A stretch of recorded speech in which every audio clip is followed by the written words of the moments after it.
माझं नाव विनोद पांडुरंग पवार, राहणार खडकेवाडा, तालुका कागल. हे आमची आई वत्सला पांडुरंग पवार, राहणार खडकेवाडा.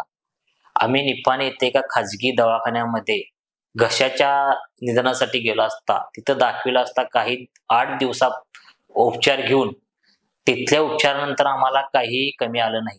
शेवटी आम्ही कोल्हापूर कॅन्सर सेंटर हॉस्पिटलमध्ये यायचा निर्णय घेतला.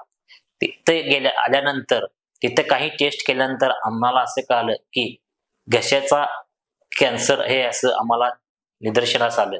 तिथून पुढे आम्हाला त्यांच्या सल्ल्यानुसार आम्ही रेडिएशन रेडिएशन पहिला घेऊन 1-2 महिन्यानंतर परत सिटी स्कॅन करून केमोथेरपी घेतली.